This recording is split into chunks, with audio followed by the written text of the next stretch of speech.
Hi, welcome back to the Cold Warrior 78 channel. I'm Ron, and in conversation with some of you guys recently, we wanted to do just something a little bit more lighthearted than normal. And so, in honor of Halloween coming up, the decision was made, we're going to talk about the zombie apocalypse. Now, I know that's kind of silly, and we don't normally do silly things on this channel, but we're going to try to keep it grounded in concepts that you can apply to general preparedness. So we're going to do two parts. The first part's going to be weapons. That's going to be right now. Second part's going to be tactics, techniques, and procedures. Because if you get your TTPs from the movies, you're very likely to die. Now, that being said, let's talk a little bit about the threat.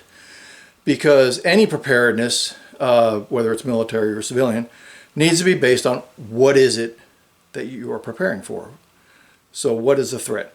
So zombies, based on my extensive research, can be broken down into two categories. The first is basically the fast zombie. That's the they may not even be completely dead. It may be a rabies kind of rage thing.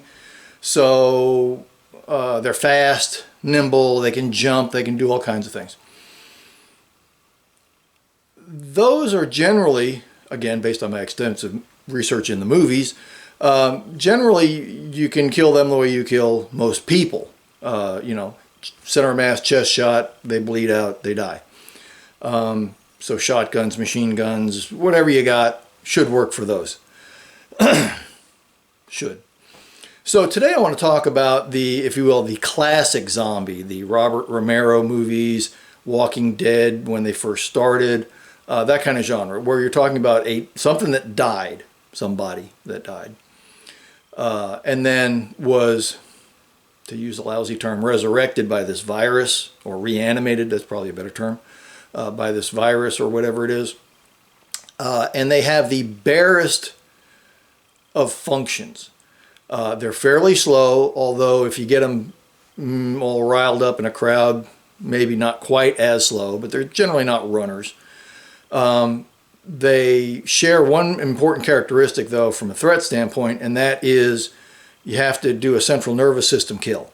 So that is basically right here, okay, from the neck to about a little bit above your eyebrows, and about that wide. So not much wider than your eyes. And that's because a penetration of that, whether by a bullet or some of the weapons we'll talk about, that's what's supposed to kill them. Cutting off arms, legs, whatever, apparently they don't have blood systems anymore, so bleeding out doesn't affect them. They're not affected by pain, so the less lethal, like pepper sprays, stun guns, zappers, those kind of things, not going to have any effect. So, hard to kill from the standpoint of you only have this. Secondly, while they move slowly, they can move in very large numbers sometimes, and they are attracted by sound, apparently predominantly, also by smells, and then sight to a somewhat lesser extent. Visual acuity may drop off, we don't know. Unfortunately, no one's ever done the research on that. But basically, if they see you, if they hear you, or they smell you, they're going to come after you. So from a general prepping standpoint, that's really pretty standard. If the bad guys can see you, hear you, or smell you, they're absolutely going to come after you. So those are things to keep in mind. Sound discipline, noise discipline, and people don't talk about smell discipline, but let's, for example, if you're cooking and no one else has eaten in a really long time, that's going to create a threat. Okay, so a lot of these things, while we're talking about zombies, you can still use that concept to apply to a general preparedness situation. All right, so let's dive a little bit deeper into the zombies. So they're the slower zombies. A lot of people said they can't jump. Okay, I've never seen the slower zombies jump in any of the movies. And they can't climb. I'm not going to go with they can't climb. I'm going to say that they're brain functions have been so fogged and degraded that they don't think about climbing. If you leave stairs in front of them, yes, they'll climb the stairs. If you leave a ladder in front of them, yeah, they'll climb the ladder. Eventually, they might climb a rope. So I'm not going to say they can't climb. I'm just going to say they're not generally disposed to thinking about climbing as a solution to their problem. But that doesn't mean they can't. So with that in mind, we'll go to the second thing, which is what everyone wants to jump to. Let's talk about the weapons. So if you're talking about a central nervous system, basically neck up kind of kill, then you've got hand weapons, which can roughly be divided into sharp things, cutting things, versus dull things, bludgeoning weapons. So let's talk about the bludgeoning weapons first. All right, so we're going to talk about bludgeoning weapons first. Hand weapons, something you have to hold in your hand. So, any kind of hammer is probably going to do the job. This happens to be a heavy ball peen hammer. Hammers are available pretty much anywhere. You should have several in your own home. Obviously, hardware stores, any other place like that will have something like this. Very heavy, although it doesn't necessarily have to be terribly heavy to crunch a skull. Does not give you a whole lot of reach. Obviously, about that far. So this is a close-in weapon, and you have to have something that you can swing for a very long time if you're stuck with a bunch of zombies. So the heaviest of hammers is probably not your best answer. Probably a mid-weight hammer. Framing hammers that have the hook on the back may have some utility as well. Be careful when you're talking about something like this that you're crunching into a skull and something's going to get stuck on the way back out. So medium and heavyweight one-handed hammers. Now this is long enough you could do a two-handed thing if you had to. A lot of the framing hammers also have very long handles, so something to consider. A pipe. In this case, there is a clamp. This is a pipe clamp, actually. But any piece of pipe, half-inch, three-quarter-inch, steel, water pipe, black iron pipe, would be a very effective weapon for crunching a skull. I'm not sure I would leave this on the end because there's all kinds of things here that would potentially get stuck in a skull. But they screw off, so it's not a big deal. Potentially, if you're talking about a water pipe, a flange that you can screw on here might be about as good as you can get for adding a striking surface to a just cylindrical water pipe. But again, not terribly heavy, but again, not terribly long either. But you ought to be able to find these pretty much anywhere. A cane. Lots and lots of canes out there. Vary in weight, vary in strength. This one is a walking stick I got in Germany. It's fairly lightweight, so you should be able to, on a two-handed strike, come in very, very fast. The hook would allow you to potentially hook a leg or an arm. Not that you want to get into a direct wrestling match with a zombie, but something that is a little bit longer than the pipes. It's going to be a little bit lighter, but you can hopefully get a bigger swing on it. Also, if you get the kind that have a metal tip on the end, like the European hiking sticks, be a great poking weapon. Okay? But there are canes everywhere. Metal, wooden, all kinds of different things. Look at your options.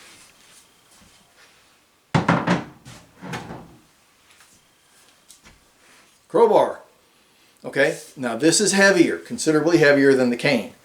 You can use it as a tool, which is a real plus if you got to carry this thing a long ways. It is, I would say, virtually indestructible, but I want you to take a look at this. Okay, right here, I'm missing a tooth. And the reason I wanted to bring that out is if you do stupid things with even the strongest of tools, you will break it. Now I have another one. This is actually, I found in a house that I was renovating, so I didn't break that one. But you can see that's pretty thick steel, pretty thick steel in there. And to have broken that, I have no idea what he did to it, but you can break it. But if you keep using it within its designed parameters, so to speak, there's no reason why something like this couldn't open doors and have a lot of utility functions besides being a weapon. And I do like the idea that you can get multiple use out of a given item, weapon and tool kind of arrangement. Certainly you can use this for poking, you can use it for swinging, potentially hooking, and then, like I said, opening things.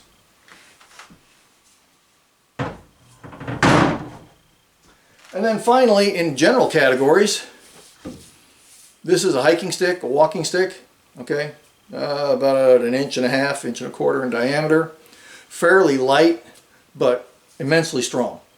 If you are good enough with this, you could use it as a quarterstaff. You could certainly baseball bat swing into somebody. Given that it's got just a wooden tip on it, I don't know how effective it would be as a poking weapon. You know, it's strangely difficult to find any information on the internet for what would be a good analog for the skull for testing things like this. So you see people testing things with watermelons and grapefruits, and it's like, I gotta believe that the skull is a little bit harder than that. And then other guys are using like cinder blocks. Like, I don't think it's quite that strong. So when it comes to testing these ideas, good luck. If you find something, let me know. Based on the movies, man, you can punch through the skull with damn near anything. I'm not sure I want to go that way. But whether it's a hiking stick, a piece of wood you pick up in the woods, your basic stick is also an option. A short stick, I would think, would be your last option, unless you happen to be into Eskrima or some sort of stick fighting. A one-handed stick that's about that long, maybe, I don't know. Again, it's a hiking stick, so if you're walking through rough terrain, the extra point of contact with the ground is extremely handy, help you keep your balance, and has some defensive capabilities as well. Although, being as light as it is, I don't know, you got to get awfully hard to swing with that. All right, stand by. Okay. While we're still on the topic of bludgeoning weapons, I want to give an honorable mention to the ubiquitous baseball bat. Actually, I can't find mine. So, I know I used to have one. I guess I loaned it to somebody. So, I don't have a baseball bat at the moment to show you. But you all know what a baseball bat looks like.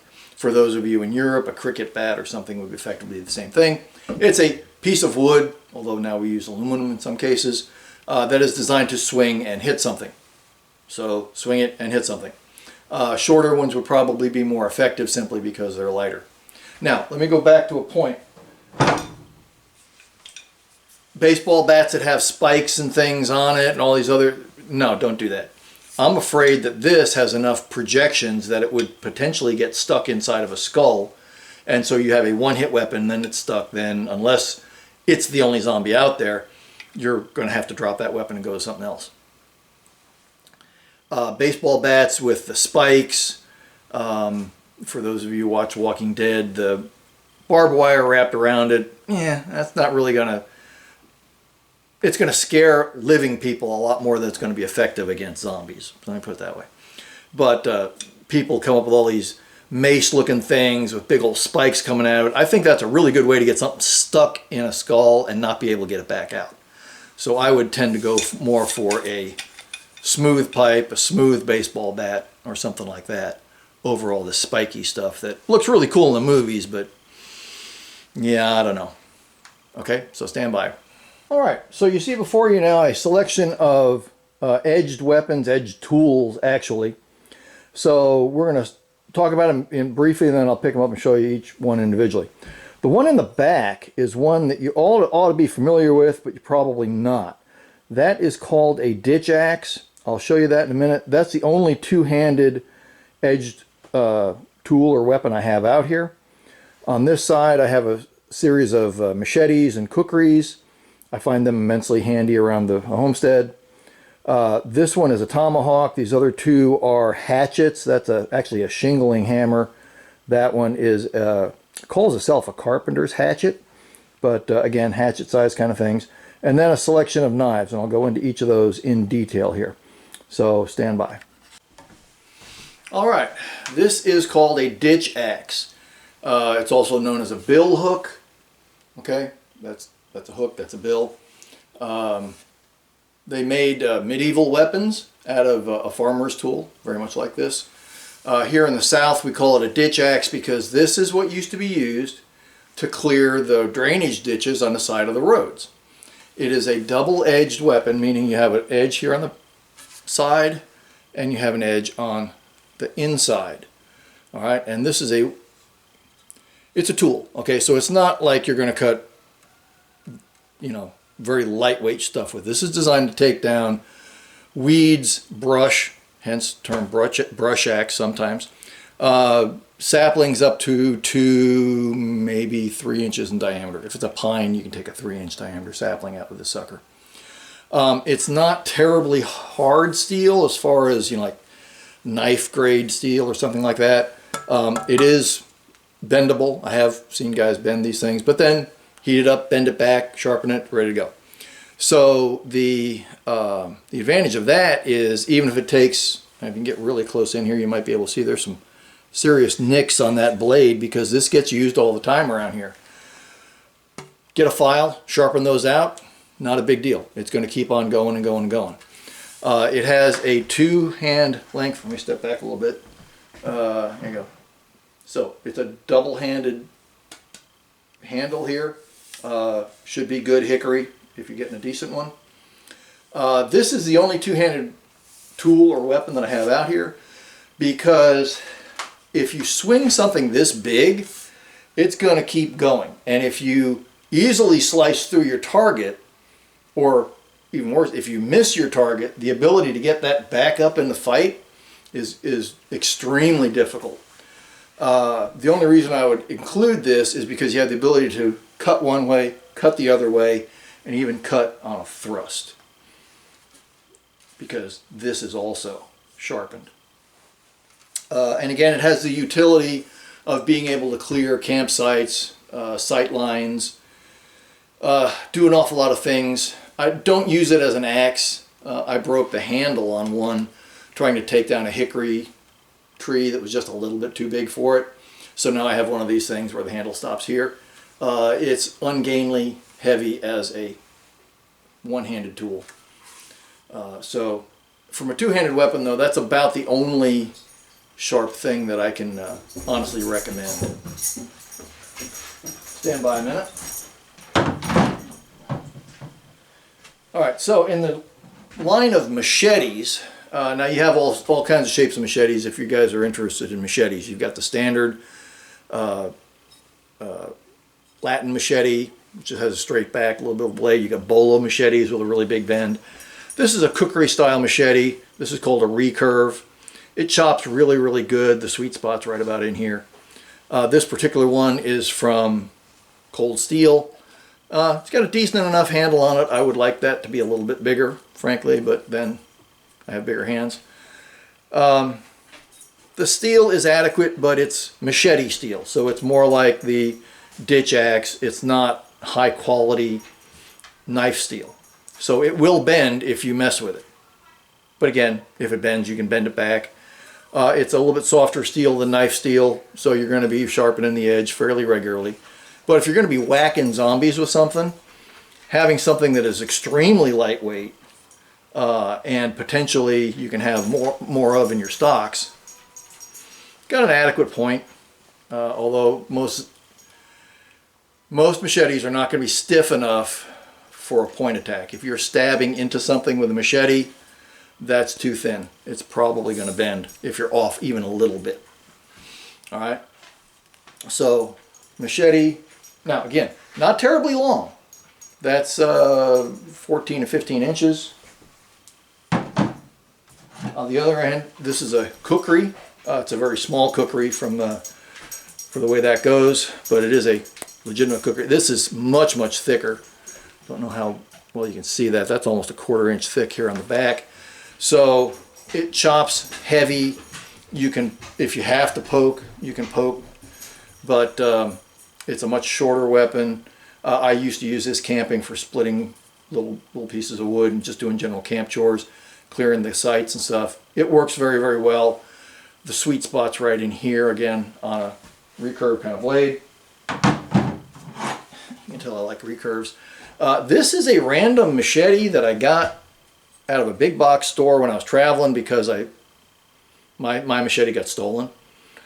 And so I just don't remember. It was just a random tool store somewhere. Amazingly though, it's got a great hand. The sheath was crap. All right, it was one of those Naugahyde fake leather things, to give you an idea of the kind of the price range I paid for this. But it's got a really good, comfortable handle on it, and the steel is remarkably strong. I have brought this back from the edge of death a couple of times. It was all rusted, and to the point where that Naugahyde sheath was actually rusted to the metal, and I had to wire brush the thing off. But it's got actually better steel than most of the other ones, and it sharpens fairly easily, and it retains an edge longer than the others. Well, than the cold steel machete. So it's got to have slightly better steel in it. A little bit thicker maybe, but again, this is the kind of thing that if you bend it, we're going to talk about edge alignment here in a minute. If you're a little bit off, it'll probably bend, which means you can probably bend it back again. But again, we're talking fairly short, but longer than a knife. Okay? And if you're going to be whacking into zombie necks, you want something you can sharpen pretty easily. Now, let me talk about something called edge alignment. For those of you who are not into swords and edged weapons, the difference between a stick, if you want to call it a mace or anything like that, a stick you can hit anywhere around it and it's just as effective. But with a bladed weapon, like a machete or a sword, even an axe, we'll talk about those in a minute, you have to hit right on in line with the blade. If you're off a little bit like that, the weapon can twist in your hand, it can chip, it can break, it can do all kinds of weird things, bend, and your attack, your stroke, is not going to be nearly as effective. And anybody who's ever used a machete to try to take down a sapling or a big tree, you know what I'm talking about. If you hit this thing wrong, your whole hand knows it because it vibrates, and you can damage your blade very, very easily if you don't have proper edge alignment. Now, why does that matter? Obviously, Ron, you're going to hit it on exactly where you're supposed to hit it, right? No, you're talking about you're potentially moving, your target is potentially moving, and yeah, your first, second, maybe third hit might be just right where you need it. But after 5 minutes of this, you're going to be swinging more wildly, you're going to be coming sideways. The chance of your edge alignment staying proper, right on target, is going to be, like any weapon, a function of practice. Now, I use this, for example, all around the homestead, chopping things and clearing things, so I get a lot of practice with it. And I can tell you that even for me, once I get tired, I can tell how tired I am because I'm not hitting properly anymore. Okay? So that's one of the reasons I do not recommend most swords that are out there. A properly made sword, and that means you went to a sword maker and bought it and it cost a couple of $100 or more. A properly made sword is a very strong, very sharp tool, weapon. But most of the crap that's out there is some cheap wall hanging thing that has less quality steel than this does. And it will bend and or break at the first time you get it a little bit off. Even good swords chip, and good swords can break if you don't keep your edge alignment the way it needs to be. And if you don't believe me, look up some sword channels. There's a guy named Skalgrim out of Canada, Scala Gladiatoria out of England, are both much more expert swordsmen than I am. They'll explain a lot more about edge alignment and stuff, but weapons, swords, were broken on a very regular basis because, generally speaking, it got bent on the side or whatever. There was a whole, I'll let them describe that. But anyway, the biggest reason why I'm not going to have swords listed is I don't have one. I've been looking at swords for years and years and years, and I just haven't felt the need to put out the money to buy a good one. You can get those mall swords all the time, and I wouldn't worry about it because this is a better weapon than most of those mall pieces of crap. Okay?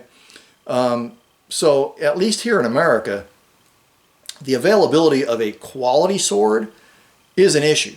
If you want to get a quality sword, find somebody who makes quality swords and pay the money. And you're going to be paying a fair amount for a good quality sword. The other thing is swords, because they tend to be better made than machetes and of better steel than machetes, are not nearly as thin and lightweight as a machete. Now, that doesn't mean that good swords are like swinging a crowbar. They should not be.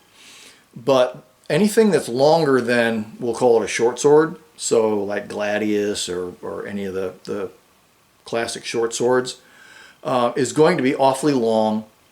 And for someone who is not an expert at its use, you're going to wind up breaking that weapon. Even if it's a really good sword, you are going to do something stupid to compromise that weapon. So if you're going to go the route of a sword, I would strongly recommend, unless you are going to practice all the time, and I'm saying every day when you get started and at least weekly practice thereafter, you're not going to be able to maximize the effect of that sword. Stay with a machete, because you can buy 5, 10, 20 of these for the price of a good sword. All right? So as much as I love the idea of having a sword, I'm not going to talk about swords anymore because most of you can't get one that's worth having. Make sense? All right. Let me go on to the next ones. So the next group we're going to talk about are tomahawks and hatchets. Now, this is a tomahawk that was made by the blacksmith. Where did I get that? One of the trading posts out west. Colorado, Bent's Fort maybe. Anyway, I'm sorry, I don't remember right off the top of my head. But it's one of the old trading forts. And so they have a resident blacksmith who makes period correct tomahawks. And you can see from the dirt on this, yes, I have used this to chop roots from things that I'm digging out. I have used it to chop wood, and I've taken a camper with me a couple of times. Here's the advantage of a classic tomahawk. First off, it's fairly lightweight. I don't know if you can see how thin that is. Okay, so it's not terribly thick, but it's thick enough to get the job done. So it's a thinner blade. It's not a terribly long blade. I mean, you know, you're talking finger and a little bit into the knuckle kind of space. And it's on a fairly long handle so that you can either get a good swing out here or you can choke up and do finer work. But the really important thing is this handle is thicker at this end than it is at this end, which means you drive it through the eye of the tomahawk, and it's held there by friction. Now, a lot of people don't like that because they want the head to stay where it's supposed to be, but here's the real key. If you use one of these long enough, you're going to do something stupid and break the handle. It's going to happen. So if you do that on this tool, then all you do is find a strong enough piece of wood, preferably hickory or something like that, and carve it down to the right dimension, shove it in this end, pound it in, or drop it on the ground to the point where it stops. You got yourself a new handle. Okay, you cannot do that with the other two things I'm going to show you. With modern hatchets, they use wedges and stuff to expand this end, and they're shoved in from the other side. Can't do that. But from a weapon standpoint in a zombie apocalypse, I don't know if that undercut is the kind of thing that's going to get you stuck in a head? I wouldn't think so, because of the issues on, you know, with frontiersmen and Native Americans use these things as weapons all the time. So the utility of a tomahawk of any sort, I would think, would be very high, because you can do all kinds of things with it besides kill the bad guys. And it's light. It's a very light weapon. And these other two are modern-made. You can call them hatchets. This one is a shingle hammer, and it was really designed for hammering in when everybody had cedar shake shingles. Back before that became a dangerous thing to have. When you're up on the roof, my father used this, and I used this when I was doing cedar shake constructions. You would use the bladed end to split and shave the shakes to make them fit where you needed, like if you're in a valley where two pieces of roof come together, to make them fit together properly. You wouldn't be cutting that on the ground. You weren't doing it with a razor knife or anything like that. The guys had one tool, and this was it. I have used this extensively in construction. I have carried it occasionally in the field with me. It's enough of a hatchet to get light chopping done. Not a terribly long handle. That's, from a weapon standpoint, an issue. That's, you know, a short hammer kind of size. So downside on that side, it is a I don't know if you can see that. There's the wedge right there. So it's a wedge type thing. So if you break the handle, you're at more of a challenge of replacing it than you are with a traditional tomahawk. But then by the same token, shorter handle, the chance of it getting broken is substantially less. And again, very lightweight tool and weapon. This one, on the other hand, is a little bit heavier. You can see a longer, I'll just compare it there. This is about a 2-inch, so this is about a 4-inch blade. Flat hammer pole on that side, not terribly long. Again, about, handles are about the same length. So it's your standard small hammer handle kind of thing. I've used this a little bit. It's a fairly recent acquisition. Taken it camping once or twice. Probably heavier than I would carry on my belt all around, because I don't use hatchets that much. But you never can tell. It would work. It certainly would work. And it's not that heavy that you couldn't swing it multiple times. All right, now we're going to talk about knives. Knives come in all kinds of shapes and sizes. At what point does a knife have a long enough blade to become a short sword or a machete? Here's how I'm going to define knives for our discussion. A knife, for what you need, is a either full tang or through tang construction, which means, see that on the end here? That is the blade extension through here that is peened over. That's called a tang. This is an Air Force survival knife style. It's only got a 5-inch blade on it, but it's got some sawback on the top. So you've got some functionality on this. Knives are also made with much higher carbon steel than machete blades. Machete blades are basically sheet steel that's stamped out. It's a cut stamping, and then they put a handle on it and sharpen it. Knife blades are generally forged out of higher carbon steel. They don't bend terribly well. No, they'll break first. But they are able to be sharpened to a much finer edge, and it will hold that edge a lot longer, as long as you don't do stupid things with it. All right. Knives are designed primarily for cutting. Now, some are also designed where they can stab, but you're not talking about a hacking weapon like a machete quite so much. And like I said, you know, at what point does a knife grow to the point where it's now a short sword? Well, that's your call. So high carbon steel or potentially stainless steel, if you're into that. And at least a single edge blade. Many of them have either what's called a false edge on the top, where that's sharp-ish, but it's not designed to really be sharp. Or some of them actually have double-edged, either at the point or all the way back. All right, so again, this particular one is the old Air Force survival knife. It's been around forever, at least World War II, and made by K-Bar or Ontario. Don't remember which. Comes with a nice heavy sheath. This would be a handy weapon. In a zombie apocalypse, you're going to be, I would assume, stabbing into the head. That's what all the movies show. So you're going to need something that is going to stop your hand from riding up on the blade. Okay, whether you hold it ice pick wise or whether you're coming in this way. So a guard of some sort to keep your hand from sliding on the blade would be pretty important, I would think. Here's another example. This is a big Bowie style. It's made by Puma. It's a very nice stainless steel, hollow ground, so it's actually got a razor's edge on it. Not much of a guard, but enough that I think it would probably work if you had to use it as a stabbing weapon. So it's an excellent example. I used to carry this all the time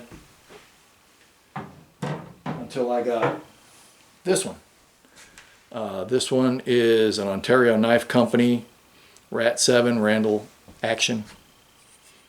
7-inch blade. You can see, again, I use it all the time. It has a bevel that goes all the way down, so it's a thinner blade than a lot of the survival knives are, but you get this thing sharpened up properly, and it's a good piece of steel with a very sharp edge on it. It'll last you a long time. For general camp use, you can slide your thumb out there and choke up on it here. In the zombie apocalypse, I would imagine you'd be either stabbing that way or again like that, so that the guard will keep your hand from riding up on a blade, because you certainly don't want to cut your hand while you're killing zombies.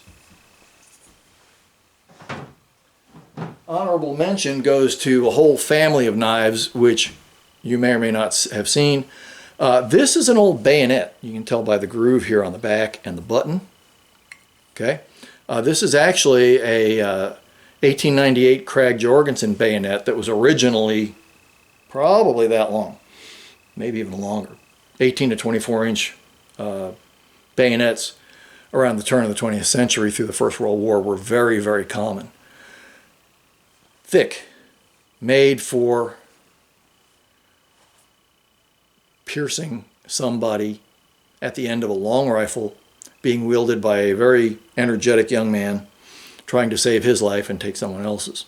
So these things are very rock solid designs, whether it's First World War, Second World War, any bayonet that you can get, unless you're paying some horrendous amount of money for it, would be a good zombie weapon, because it's going to have some sort of guard on it, whether it has the ring on top still to make it a bayonet or not, don't know. But it'll hold in your hand very well, or in the reverse grip very well. And even if it's been butchered like this one has to make it a fishing knife, that's really good steel. It'll take an edge, it'll hold an edge, but again, in the zombie apocalypse, you're talking about stabbing brains. So something that is made more like a crowbar than like a fine knife may actually be a better answer for you.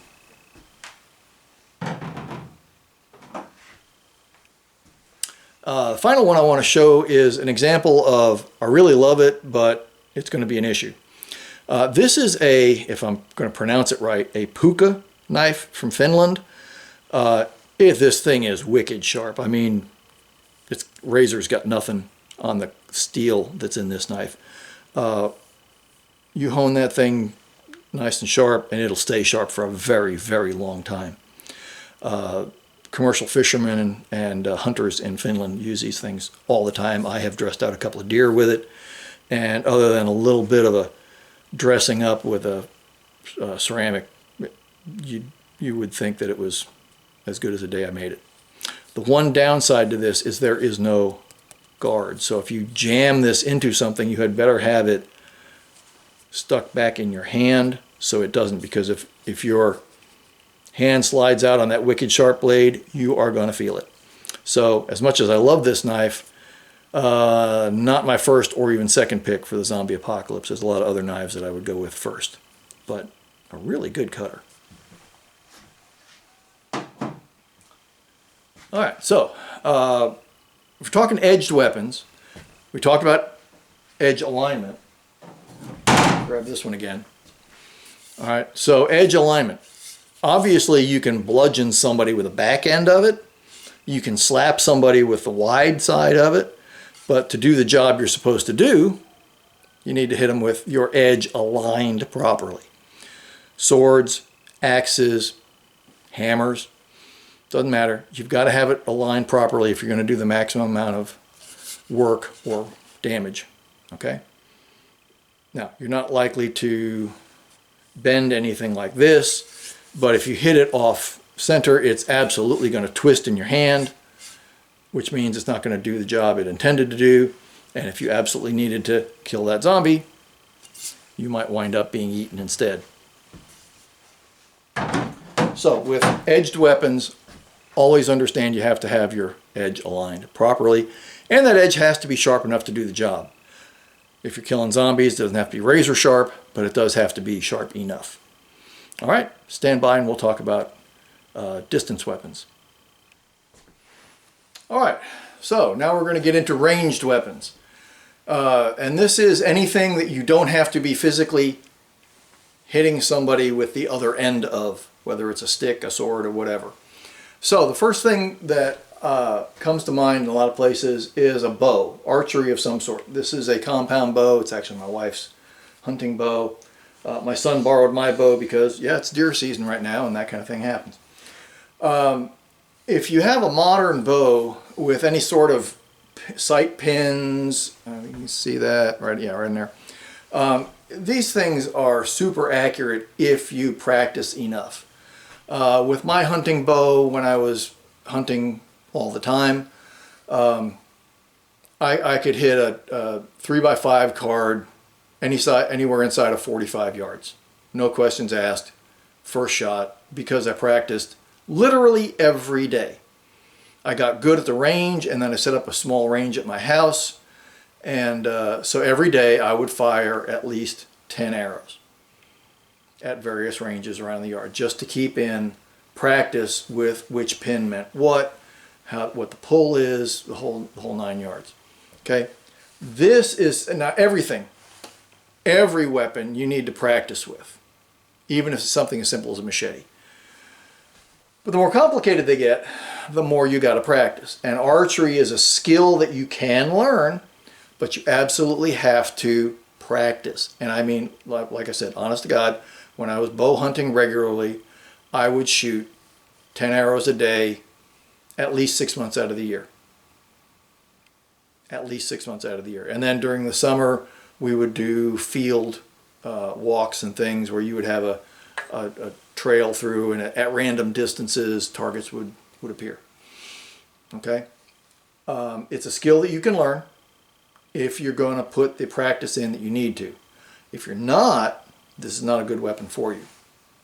I don't have a crossbow to show you, but think the same basic thing mounted on the stock. You've all seen Daryl of The Walking Dead and various other guys use crossbows. I find them to be awfully heavy for the power. You don't need a terribly strong crossbow to do the kind of things you're going to need to do during a zombie apocalypse, and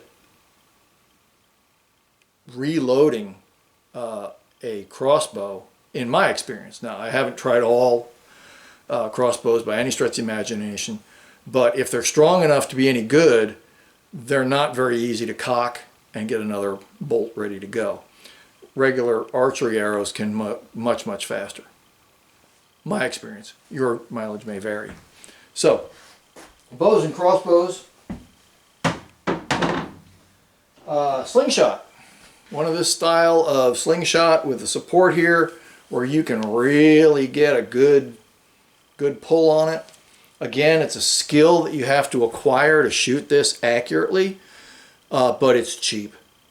I mean, if you don't have one, this is the kind of thing you can go get with pocket change and a bag of the little steel ball bearings that they typically shoot.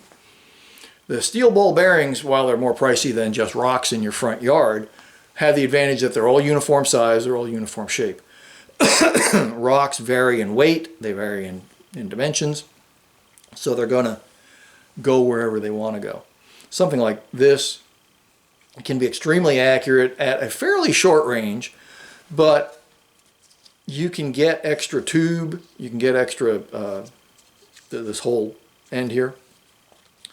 It weighs nothing. You could put 5 or 6 of these into a Ziploc baggie, have them in your backpack, and you'd be set for a very, very long time. It will eventually break because this is rubber surgical tubing, and it will eventually just oxidize.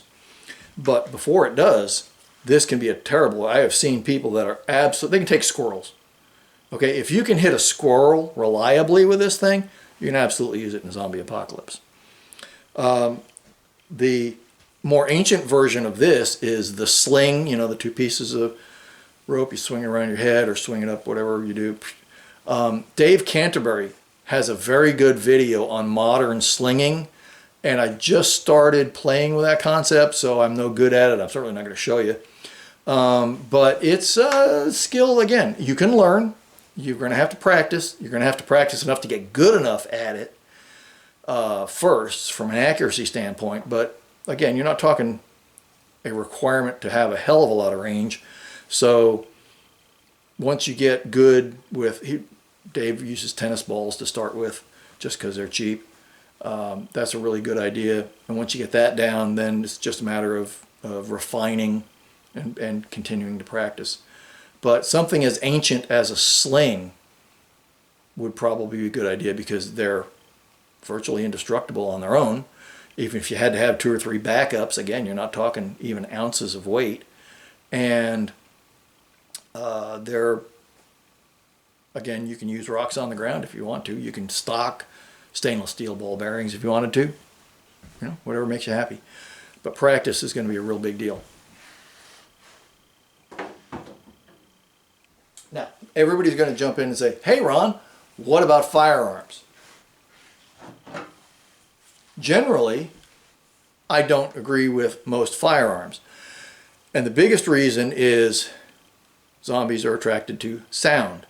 The sound of a standard firearm, 9mm, I mean, if you're talking handguns, 9mm, 45, 380, it doesn't matter. They're loud. Rifles, maybe in a pistol caliber, maybe not quite so much, but still, you're talking easily a mile away you can hear this. That's a problem. But, see the threaded barrel?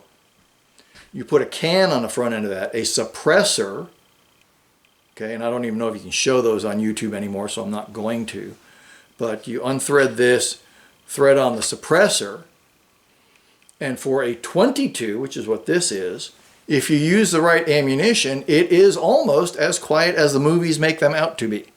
Now understand that most suppressors on most weapons are not as quiet as movies tell you they are. You still have to wear hearing protection because they're still loud. Probably, if you're looking at prepper channels, you've probably seen guys with a 5.56, some sort of AR with a can on the front end, and you know they're running around without hearing protection and stuff. Okay, I get it. It's quieter than the blast from the rifle regularly, but it is by no means hearing safe, and it's no means quiet enough for a zombie apocalypse in its normal situation. So here's what I'm going to say for firearms, specifically for zombies. It needs to be quiet enough, and I'm assuming you're going to have to put a suppressor on, rifle or pistol. You can get .22 rifles with the same thing, that are hearing safe.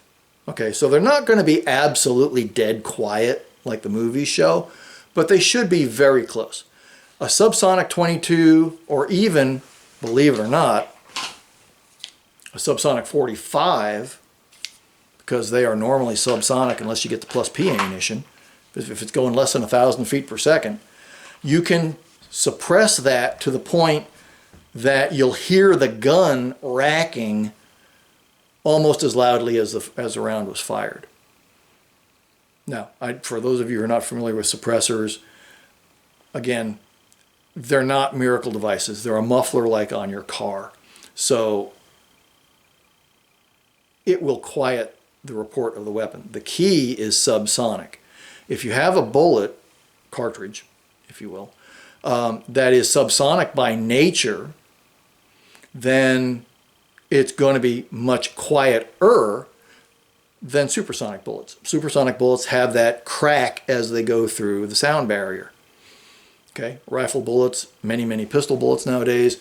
The magic thing is to get them to, sonic, hypersonic levels. You can't quiet that thing down. It's going to have that crack going out. And that crack is going to be heard for a very long ways. Standard ammunition, 40 grain, 22 rimfire, is right at or just below the sonic threshold. So once you put a suppressor on the end of this, where it's going to allow the gases to expand, slow the bullet down just a hair,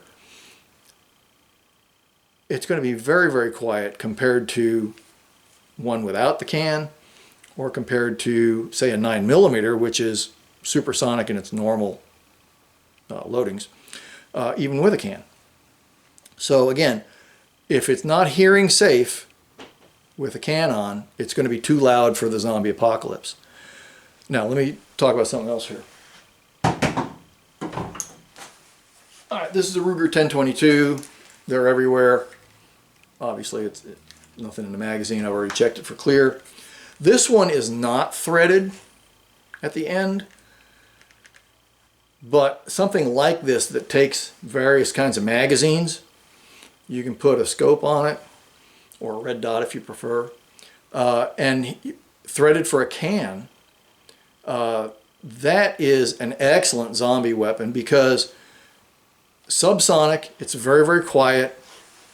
The scope or your red dot would allow accurate enough sighting that you can take the headshots that you need from a hidden or elevated position, and hopefully the zombies won't hear you and won't react to it. They can be that quiet. All right, and if you've got, let's say, a 30 round, one of those banana magazines on there, and you've got a couple of those in, you can do a lot of damage to a zombie horde with something like this. But again, it's got to be quiet. I've been told 300 blackout with a can is hearing safe. I don't know, I don't have one, and I've never had the opportunity to fire one with a can on it. I fired a couple without, and they're as noisy as my 30-30. So, don't know. If you're going to go that route, you'd have to check it yourself. So for a zombie-specific environment, hearing safe quiet, I think, is very important. And if you can get to that level, whether it's a 45 Colt coming out of a lever gun, 45 ACP, 22 long rifle, I think you've got a potential for a ranged weapon that is silent enough, not silent, quiet enough that the zombies won't zero in on you. And certainly, even if the ones in your immediate neighborhood do, 100 yards away, they won't hear it. And that's really the goal you're looking for. Now, in a zombie apocalypse, as many people have pointed out, other people are often your worst enemy. Right, I got it. That's where having something like, well, 45 may not be your best answer because it's only got 8 rounds in it. But your standard capacity 9mm nowadays carries anywhere between 13 and 19 rounds. Okay, so if you've got to make noise, but you've actually got to get yourself out of a bad situation, all right, carry something like that as a backup. But I think to rely on any of your regular weapons out there, whether they're ARs, bolt actions, whatever, in a caliber that cannot come down to subsonic, I think you're making a big mistake because it's going to attract more trouble to you. Now, depending on your situation, and we're going to talk in tactics, techniques, and procedures, are you wandering around by yourself out in the woods kind of thing, or are you holed up at a defensive position? Spoiler alert, you ought to have a group. That being said, if you are in a defensive position that is reasonably unassailable, then the use of regular weapons that are not suppressed or not quiet again, any version of ARs, shotguns, bolt-action rifles, lever, whatever, you know, your regular firearms that will attract attention as long as the zombies can't get into you. Okay, that may not be such a bad idea. And in this case, I'm thinking more like you're up in some sort of elevated building. The ground floor is barricaded where they can't get in to you. They can't climb up the outside wall to you, at least you don't think so. And so now you can shoot down from a relatively safe position and just take out one after another, after another, after another. Unless you're sitting on a hell of a lot of ammunition, that may be a problem, because in a city, I would say even a small town, you're going to have a bunch of zombies come to you. Now, that may wind up, again, when you get into tactics, drawing them into one place where that one guy has an escape route, draws them away from other locations where other people may need to do things.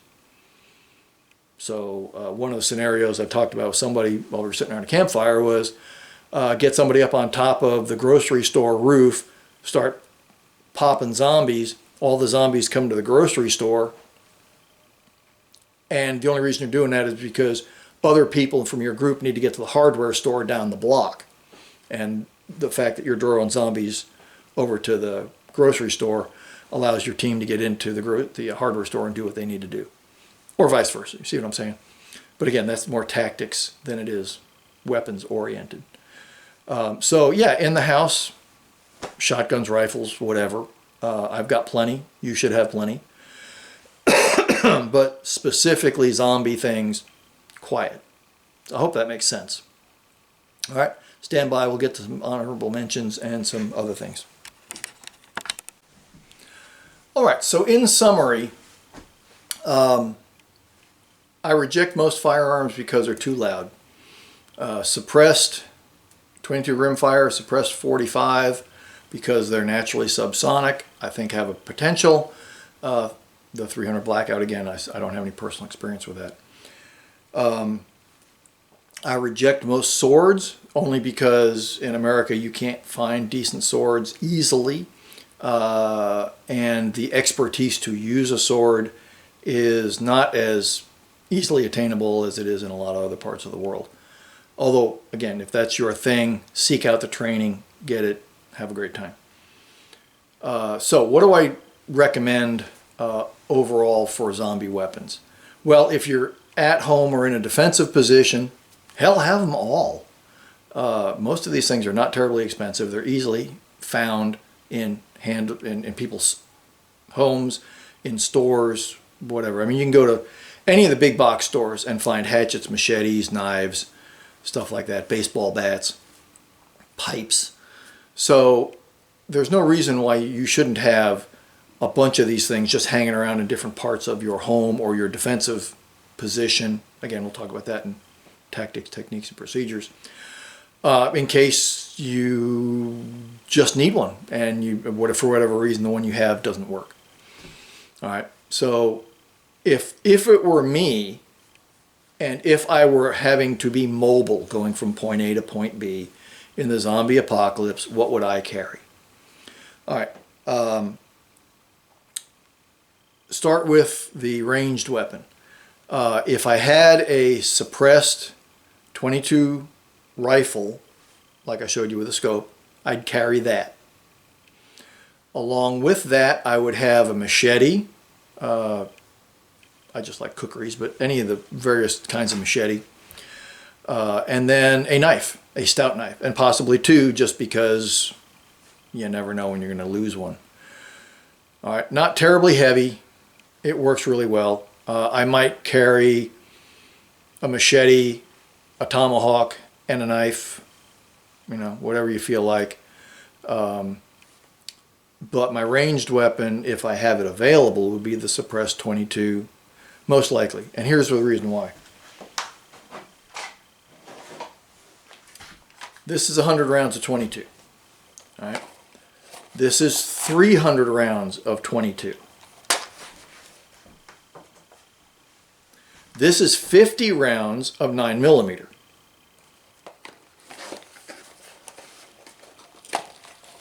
Okay.